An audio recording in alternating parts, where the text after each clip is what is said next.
Good morning साथियों, welcome to Kuldeep classes. तो कल आपने देखा था कि हिंदी के बारे में हम लोगों ने जो है भाषा और लिपि और व्याकरण पर चर्चाएं की थी, जिसमें हम लोगों ने सबसे पहला टॉपिक पढ़ा था वर्ण विचार। तो वर्ण विचार में हमने देखा था कि हमने सबसे पहले स्वर को कंप्लीट कर लिया था। स्वर के बाद हम लोगों ने कहा था कि नेक्स्ट वीडियो हम लोग व्यंजन के बारे में पढ़ेंगे। किसके बारे में? व्यंजन के बारे में। तो सबसे पहले हम देखेंगे कि व्यंजन क्या होता है। ठीक, जैसे व्यंजन की आपको परिभाषा पता है कि व्यंजन क्या होते हैं, तो हमने जाना कि व्यंजन वर्ण वे वर्ण होते हैं जिनके उच्चारण में हमें स्वरों की आवश्यकता पड़ती है। उसे हम क्या कहते हैं? उसे हम व्यंजन कहते हैं। व्यंजन की कुल संख्या कितनी होती है? तो भाई साहब, व्यंजन की कुल संख्या 33 होती है, जिसमें व्यंजन के कुल कितने भेद होते हैं? तो कुल 3 भेद होते हैं। सबसे पहला भेद होता है स्पर्श व्यंजन। कौन सा होता है? स्पर्श। स्पर्श व्यंजन का दूसरा नाम हम कह सकते हैं, क्या कहते हैं साहब? वर्गीय व्यंजन भी इसको कहते हैं। क्या कहते हैं? वर्गीय व्यंजन। वर्गीय व्यंजन भी स्पर्श व्यंजन को कहा जाता है। ठीक, दूसरा आता है अंतस्थ व्यंजन, तीसरा आता है ऊष्मीय संघर्षी व्यंजन। तो व्यंजन के हमने बताया व्यंजनों की कुल संख्या 33 होती है। हमने देखा कि व्यंजनों की कुल संख्या 33 होती है, जिसको 3 भागों में विभाजित किया गया है। तो भाई 3 भागों में विभाजित कौन कौन से किया गया है? तो सबसे पहला स्पर्श व्यंजन है, दूसरा आपका अंतस्थ है, तीसरा कौन सा? ऊष्मीय संघर्षी व्यंजन, जिसमें हम जानते हैं कि स्पर्श व्यंजनों की संख्या कितनी है? 25 है। अंतस्थ व्यंजनों की संख्या कितनी है? 4 है। और ऊष्मीय संघर्षी व्यंजनों की संख्या कितनी है? 4। इस प्रकार से 25, 4 29 और 4 33। तो कितनी संख्या हो जाती है? 33 हो जाती है। इसके बाद सबसे पहला देखते हैं हम स्पर्श व्यंजन। स्पर्श व्यंजन क्या होता है? स्पर्श से ही समझ में आ रहा है कि स्पर्श का अर्थ क्या होता है साहब? छूना होता है। अब स्पर्श कैसे? स्पर्श व्यंजन का दूसरा नाम क्या होता है? वर्गीय व्यंजन होता है। जैसे कि हमने अभी जाना था, स्पर्श व्यंजन की परिभाषा जैसे जान लेते हैं हम लोग कि स्पर्श व्यंजन वे वर्ण होते हैं जिनका उच्चारण में जिह्वा, जिह्वा मतलब होता है जीव, जीव मुख के किसी ना किसी अवयव को स्पर्श करती है, उसे हम स्पर्श व्यंजन कहते हैं। स्पर्श व्यंजन की परिभाषा होगी तो क्या कहेंगे हम? स्पर्श व्यंजन वे वर्ण होते हैं जिनके उच्चारण में जिह्वा मुख के किसी ना किसी अवयव को स्पर्श करती है, उसे हम स्पर्श व्यंजन कहते हैं या वर्गीय व्यंजन भी कहते हैं। वर्गीय व्यंजन क्यों कहते हैं? क्योंकि स्पर्श व्यंजन की संख्या 25 है और इसमें इन्हें 5 वर्गों में विभाजित किया गया है, जिसमें इसमें 5 वर्ग होते हैं और प्रत्येक वर्ग में 5 वर्ण होते हैं। तो टोटल मिला के कितने हो जाते हैं साहब? टोटल हो जाते हैं आपकी 25 वर्ण हो जाते हैं। इनका जो नामकरण होता है, जो वर्ग का प्रथम वर्ण के आधार पर वर्ग का नामकरण किया गया है। नामकरण किस प्रकार से? जैसे देखते हैं हम लोग, क ख ग घ अंग, च छ ज झ ञ, ट ठ ड ढ ण, त थ द ध न, प फ ब भ म। तो हम देखते हैं कि सबसे पहला वर्ण क्या है साहब? का वर्ग। तो का नाम क्या रखा हमने? का वर्ग रखा। दूसरा में दूसरी लाइन में देखा जाए, सबसे पहला वर्ण क्या है? चा। तो चा के नाम पर हमने क्या नाम रखा? चा वर्ग। तीसरा देखते हैं ट, टा के नाम पर क्या रखा हमने? ट वर्ग। चौथा क्या है? ता का नाम क्या रखा हमने? ता वर्ग। पा से नाम क्या रखा हमने? पा वर्ग। इस प्रकार से हमने सभी वर्णों का नाम क्या रख दिया? इन वर्गों का नामकरण कर दिया पहले वर्ण के आधार पर। अब देखते हैं हम लोग कि भाई साहब स्पर्श कैसे करते हैं। तो स्पर्श जाने का हम लोग देखते हैं, का वर्ग किससे बोला जाता है? तो का वर्ग किससे बोला जाता है? कंठ से। अब कंठ की बात करते हैं। कंठ मतलब क्या होता है? गला। तो उच्चारण जब हम करेंगे इसका, तो हम लोग देखते हैं, उच्चारण करेंगे, बोलिए क ख ग घ अंग। भाई कंठ का मतलब क्या होता है? गला। तो वायु कहां से निकलती है? कंठ के माध्यम से। ठीक, बात करते हैं चा वर्ग। चा वर्ग का उच्चारण किससे होता है? सो तालु से होता है। अब तालु क्या होता है? मैंने जैसे स्वर में बताया था आपको कि तालु क्या होता है? जिह्वा के ऊपर जो कठोर भाग होता है, ये ऊपर वाला, इसे हम क्या कहते हैं? इसे तालु कहते हैं। तो जब हम चा का जब उच्चारण करते हैं, तो जिह्वा जो है, जिह्वा की जो ऊपर ऊपरी सतह है, वो किसको टच करती है? ऊपर तालु को स्पर्श करती है। तालु को स्पर्श करने के बाद हम चा का उच्चारण करते हैं। जैसे उच्चारण करके देखेंगे, बोलिए च छ ज झ य। तो हमने देखा कि हमारी जिह्वा किसको स्पर्श किया? ऊपर वाले तालु को स्पर्श किया। तो हमने इससे क्या किया? हमने चा वर्ग का उच्चारण कर लिया। आगे बात करते हैं टा वर्ग। तो टा वर्ग हमने देखा, टा का उच्चारण किससे होता है? मूर्धा से होता है। अब मूर्धा के बारे में बात करते हैं कि मूर्धा होती क्या है। तो मूर्धा होती है जिह्वा के ऊपर जो कठोर भाग होता है उससे थोड़ा सा और ऊपर जाएंगे तो वहां पर क्या होता है, एक मुलायम भाग होता है। ठीक, तो उस मुलायम भाग को हम लोग क्या कहेंगे, उस मुलायम भाग को हम लोग मूर्धा कहेंगे। तो जब टा का जब उच्चारण करते हैं हम लोग तो जिह्वा की जो नोक है वो ऊपर जाके मूर्धा को स्पर्श करती है, तब टा का उच्चारण होता है। जैसे उच्चारण करके देख लेते हैं हम लोग, बोलिए ट ठ ड ढ ण। तो आपने देखा कि हमारी जिह्वा कहाँ स्पर्श की, ऊपरी जो भाग है, जो जिह्वा के ऊपर जो सतह है, जो मुलायम भाग है उसको स्पर्श किया, तो उससे किसे बोलते हैं हम लोग, टावर का उच्चारण करते हैं। बात करते हैं हम दंत की। दंत से कौन सा वर्ग का उच्चारण होता है, ता वर्ग का। अब जैसे दंत के बारे में बात कर ले, दंत मतलब होता है दांत। जब जिह्वा ऊपर के दांतों को, जो दो दांत होते हैं जो आपके ये वाले, इन दांतों को पीछे से स्पर्श करती है, पीछे मतलब इस तरफ से, अंदर की तरफ से स्पर्श करती है, तब ता का उच्चारण होता है। स्पर्श करके देखते हैं, बोलिए त थ द ध न।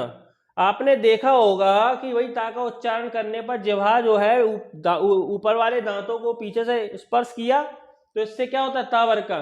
जैसे आप लोग जानते हो कि जैसे जब छोटा बच्चा होता है जो 6 से 1 साल के बीच का होता है, तो बच्चा ता की आवाज सुनाई देती है उसे, जो ता करता है किसी चीज के पीछे छिपकर।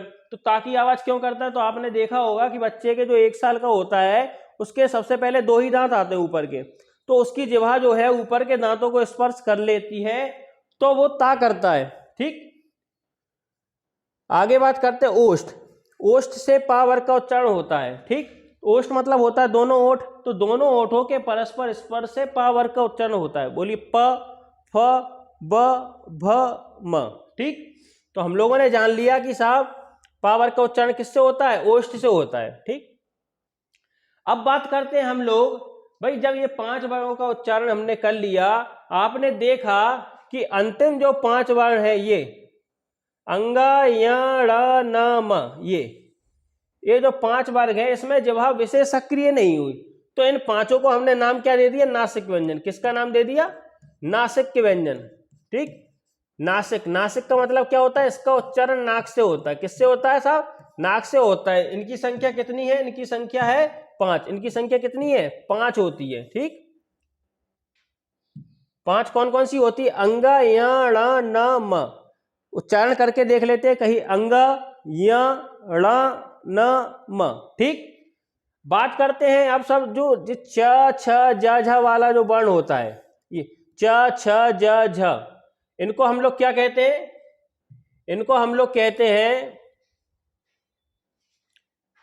स्पर्श संघर्षी। इनको क्या कहते हैं, इनको कहते हैं हम लोग, ये अंडरलाइन कर देता हूं मैं, इनको कहा जाता है स्पर्श संघर्षी। यहां पे लिख देता हूं मैं, इनको क्या कहा जाता है, स्पर्श संघर्षी। स्पर्श संघर्षी का मतलब क्या होता है साहब, स्पर्श संघर्षी का मतलब होता है स्पर्श करने के साथ साथ घर्षण होना। ठीक, इनकी कुल संख्या कितनी होती है, इनकी संख्या कुल होती है 4। ठीक, अब मैं आपसे बात करता हूं कि मूल स्पर्श व्यंजनों की संख्या कितनी है, तो मूल स्पर्श व्यंजनों की संख्या कितनी है, मूल स्पर्श व्यंजनों की संख्या 16 है। कितनी है, मूल स्पर्श की संख्या पूछा जाए तो कितनी है, 16। क्यों 16 क्यों है, क्योंकि हमने देखा कि वर्ग के जो अंतिम वर्ण हैं वो क्या हो गए, वो नासिक व्यंजन, जिनकी संख्या कितनी हुई, 5। और च छ ज झ ये क्या है, ये स्पर्श संघर्षी है। स्पर्श संघर्षी हमने 5 ये और 4 ये 9, जब 25 में से 9 जाएंगे तो कितने बचेंगे, 16। तो हम कह सकते हैं कि कुल स्पर्श व्यंजनों की संख्या कितनी है, तो कुल पूछा जाए तो 25 है, और मूल स्पर्श व्यंजनों की संख्या पूछी जाए तो कितनी बताओगे साहब, 16। और बात करेंगे स्पर्श व्यंजनों की संख्या कितनी होगी, तो 4 होगी, और नासिक व्यंजनों की संख्या कितनी होगी, तो 5 होगी। ठीक, आगे बात करते हैं हम लोग, जैसे ये स्पर्श संघर्षी, अभी मैंने बताया आपको स्पर्श संघर्षी क्या होता है, स्पर्श होने के साथ साथ, स्पर्श के साथ साथ घर्षण होता है, उसे हम क्या कहते हैं, स्पर्श संघर्षी व्यंजन। ठीक, इनकी संख्या कितनी होती है, इनकी संख्या 4 होती है। ठीक, 4 कौन कौन सी, चा छ ज झ। ठीक, बात करते हैं मूल स्पर्श व्यंजन, हमने बता दिया मूल स्पर्श व्यंजनों की संख्या कितनी होती है, तो साहब 16 होती है, ये 16 होती है संख्या। बात करते हैं हम लोग, हमने बताया सबसे अब चीज आती है, दूसरा भेद होता है अंतस्थ व्यंजन। कौन सा होता है, अंतस्थ।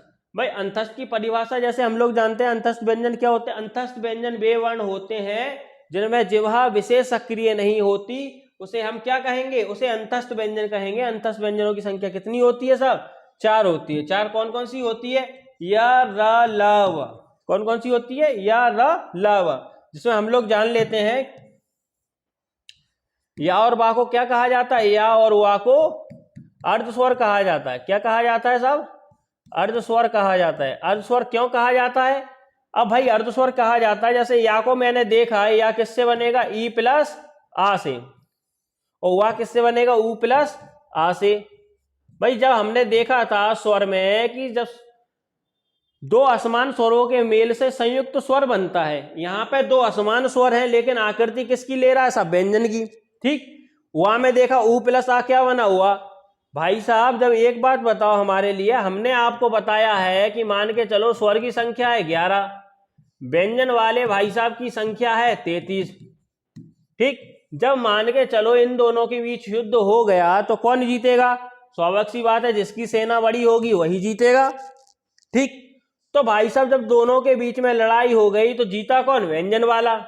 जब व्यंजन वाला जीता और स्वर वाला हारा तो उसके बाद क्या हुआ, दोनों का फैसला गया पंचायत में। जब पंचायत में गया तो भाई पंचायत में भाई जो युद्ध जीता उसी के बीच भाई में सुनवाई ज्यादा होगी। तो स्वर भाई साहब नाराज होके कहने लगे भाई साहब ऐसा न्याय नहीं होता है, न्याय हमें चाहिए।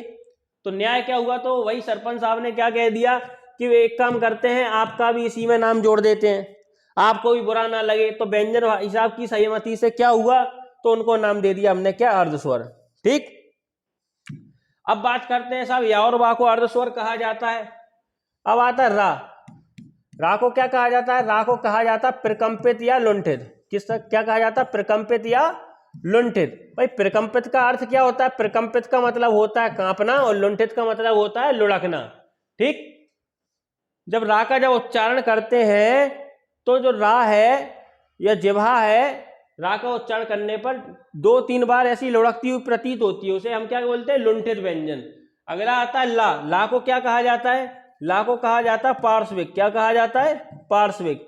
अब पार्श्विक किसे कहते हैं साहब, हमने देखा है जिह्वा के नीचे 2 सतह होती हैं, 2 पार्श्व होते हैं।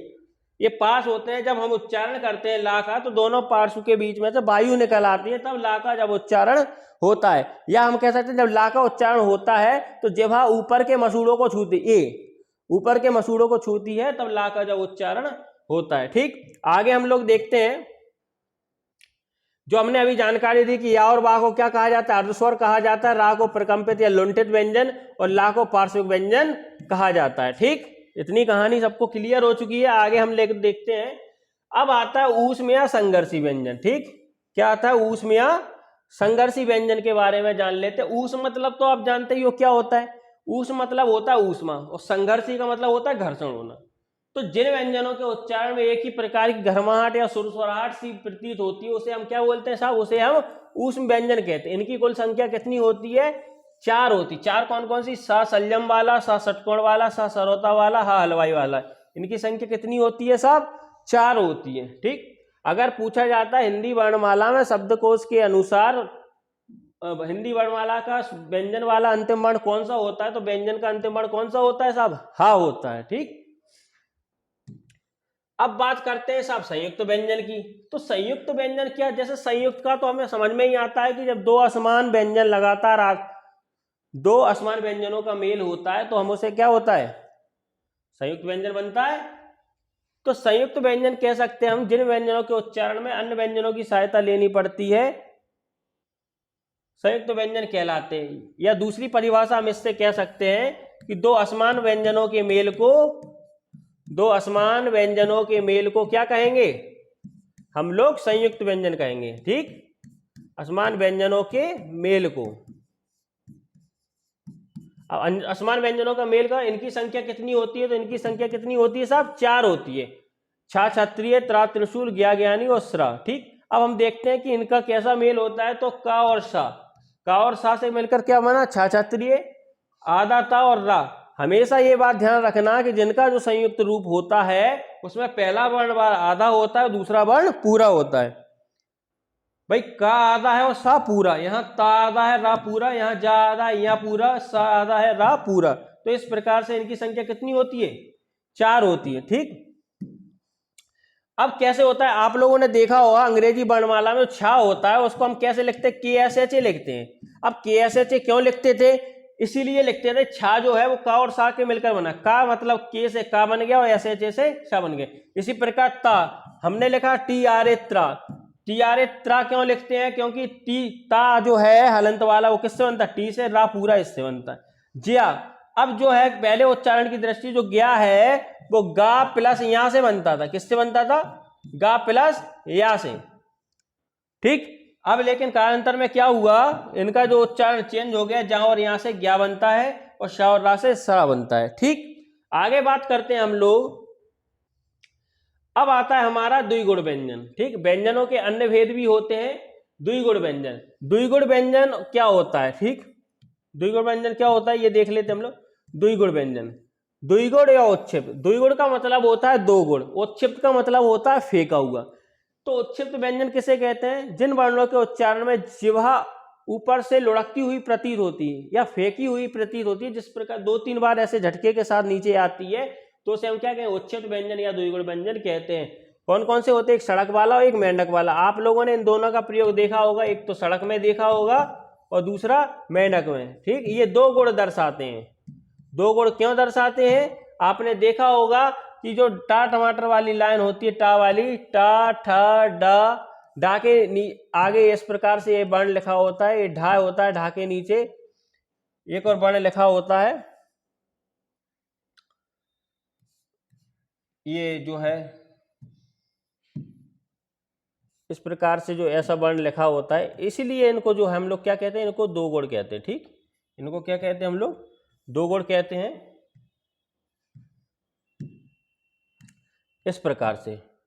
क्लियर भाई, द्विगुण व्यंजन के बारे में हम लोगों ने जान लिया, ठीक। आगे कहानी पढ़ते हैं हम लोग, द्वित्व व्यंजन क्या होता है। द्वित्व व्यंजन, द्वित्व से समझ में आ ही रहा होगा आपको कि द्वित्व मतलब होता है दो, दो व्यंजन। तो इससे परिभाषा बन जाती है कि जब दो समान व्यंजन लगातार आए और उनके बीच में कोई स्वर ना आए तो उसे हम क्या कहेंगे, उसे हम द्वित्व व्यंजन कहते हैं। द्वित्व व्यंजन कैसे, जैसे लिखा हमने दिल्ली, अब दिल्ली का जैसे हमने विच्छेद किया, वर्ण विच्छेद किया, दिल्ली को जब हमने तोड़ा तो दा भाई छोटी ई की मात्रा है, फिर यहाँ पे क्या निकला ला, आधा ला है तो हलंत लगा दिया, फिर यहाँ पे ला है, यहाँ पे हलंत लगा के हमने पीछे क्या निकली, बड़ी ई की मात्रा निकली, ठीक। तो यहाँ पे दो व्यंजन लगातार है, इनके बीच में कोई स्वर नहीं है, तो ये किसका उदाहरण हो जाएगा, ये हो जाएगा आपका द्वित्व व्यंजन का, ठीक। दूसरा उदाहरण जैसे रस्सी को देख लेता हूं, मैंने रा लिखा, यहाँ पे मैंने आधा सा लिखा हलंत लगा के, यहाँ पे हलंत लगा के आधा सा निकला, पीछे क्या निकला, बड़ी ई की मात्रा। जब दो व्यंजन समान व्यंजन लगातार आए और उनके बीच में कोई स्वर नहीं है तो क्या कहलाएगा, आपका द्वित्व व्यंजन कहलाएगा, ठीक। इस प्रकार से आप देख सकते हैं दिल्ली, लाला, ये बिल्ली में भी पट्टी, रस्सी, हड्डी, इस प्रकार से जो आपको दिख जाए वर्ण तो आप क्या लगा सकते हो उसको, द्वित्व व्यंजन, ठीक। आगे की चीज देखते हैं हम लोग क्या होता है, आगे का है व्यंजन गुच्छ द्वित्व, ठीक। अगला क्या आता है, व्यंजन गुच्छ द्वित्व। अब इसको भी आप देखते हैं, द्वित्व मतलब दो, व्यंजन गुच्छ। अब व्यंजन गुच्छ से ही समझ में आ रहा है क्या, कि जब दो या दो से अधिक व्यंजन लगातार है, वहां पे समान होते थे, यहाँ पे क्या होगा, असमान हो जाएंगे। तो दो या दो से अधिक व्यंजन लगातार आए, लगातार कौन से, असमान, ये लाइन मेंशन कर लेना, टेक्निकल इशू के कारण ये नहीं हुई। जब दो या दो से अधिक असमान व्यंजन लगातार आए और उनके बीच में कोई स्वर ना आए तो हम उसे क्या कहेंगे, उसे हम व्यंजन गुच्छ द्वित्व कहेंगे। उन्हें क्या कहेंगे, व्यंजन गुच्छ द्वित्व कहेंगे। कैसे, जैसे कल्पना लिखा, कल्पना को मैंने विच्छेद किया, का, यहाँ पे आ निकाला बाहर, यहाँ पे ला हलंत लगा के, यहाँ पे क्या है, पा हलंत लगा के बाहर लिखाया हमने, क्या निकला, आ, यहाँ पे ना है, यहाँ पे निकला आ, यहाँ पे देखते ला और पा दोनों है, असमान व्यंजन है दोनों, तो इसे हम क्या कहेंगे, इसे हम लोग क्या कहते हैं, व्यंजन गुच्छ द्वित्व, ठीक। दूसरा देख लेते हैं हम लोग, च्यवनप्राश। ये च्यवनप्राश टेक्निकल इशू के कारण गलत हो गया है, ये मैं लिख देता हूं, ये च्यवनप्राश ऐसे लिखा जाता है, ठीक। अब च्यवनप्राश को मैं देखता हूं, मैंने चा हलंत लगा के लिखा, यहाँ पे या लिखा, हलंत लगाया, मैंने क्या निकला बाहर, आ, यहाँ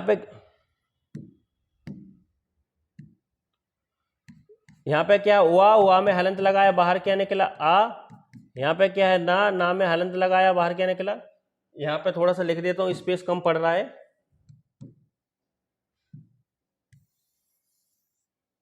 ठीक, इसको मैं पहले रब कर देता हूँ एक बार, ठीक है।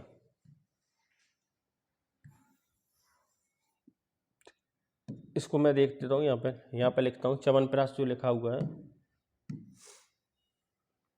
यहाँ लिख दूँ च्यवनप्राश, यहाँ लिख दिया मैंने, ठीक है। अब यहाँ पे देखते हैं, मैंने चा में हलंत लगाया, बाहर क्या निकला भाई, कोई नहीं, क्योंकि आधा है, या का या, यहाँ पे क्या है, आ निकला बाहर। अब क्या है, वावन वाला, तो वा लगाया मैंने, बाहर क्या निकला, आ। अब क्या है, ना, ना में मैंने हलंत लगाया, बाहर क्या निकला, आ निकला। अब यहाँ पे क्या, पा, ठीक, पा है, हलंत लगाया। अब प्रास है, आधा रा, यहाँ पे क्या निकला, आ। यहाँ पे क्या है, सलजम वाला, यहाँ पे क्या निकला, आ। ठीक, अब हमने देखा यहाँ पे देखो, दो व्यंजन ये हैं लगातार, ठीक, दो व्यंजन ये हैं लगातार। जब दो या दो से अधिक असमान व्यंजन लगातार आते हैं तो ये कौन सा हो जाएगा, ये व्यंजन गुच्छ द्वित्व हो जाएगा। ठीक, क्लियर हो गया। आगे की चीज देखते हैं हम लोग। अब आता है भाई साहब नुक्ता या तलबिंदु। ये आप लोग बहुत अच्छे से जानते होंगे, लेकिन इसका नाम पता नहीं हो। आप लोगों ने देखा होगा अरबी फारसी भाषा के नीचे ये बिंदु लिखा होता है, जैसे लिखा जायदाद, ये बेफिजूल, इस प्रकार से जो वर्ड लिखे होते हैं उनके नीचे जो बिंदु लगाता है उसे हम क्या कहते हैं, उसे नुक्ता या तल बिंदु कहा जाता है। तल के नीचे लगा बिंदु तल बिंदु। तो परिभाषा जान लेते हैं, किसी वर्ण के नीचे लगा बिंदु तल बिंदु या नुक्ता कहलाता है। इसका प्रयोग हम ज्यादातर अरबी फारसी भाषा में देखने को मिलता है। जैसे उदाहरण कैसे, जायदाद, बेफिजूल, नसीब। ठीक, ये था हमारा व्यंजनों का वर्गीकरण। ठीक, आगे बात करते हैं। ठीक, अब आगे की जो चीज है, आगे का हम व्यंजनों का जो वर्गीकरण है, अब उच्चारण प्रयत्नों के आधार पर है, वो हम आगे की नेक्स्ट वीडियो में कंप्लीट करेंगे। अब हमारा जो है आगे का जो है व्यंजनों का वर्गीकरण है उच्चारण प्रयत्न के आधार पर, वो आगे की वीडियो में देखेंगे। और साथ ही साथ हम जो है क्वेश्चनों को भी देखेंगे। इसमें अब हम 50 क्वेश्चन को जो है सॉल्व करेंगे। तो नेक्स्ट वीडियो को देखने के लिए लाइक का बटन दबाएं, सब्सक्राइब करें, बेल आइकन दबाएं, जिससे आगे की नेक्स्ट वीडियो आपको बहुत अच्छी तरीके से मिल सके। और हिंदी में कोई भी आपको प्रश्न में समस्या आए तो नीचे कमेंट करके आप बेझिझक पूछ सकते हैं। ठीक, धन्यवाद।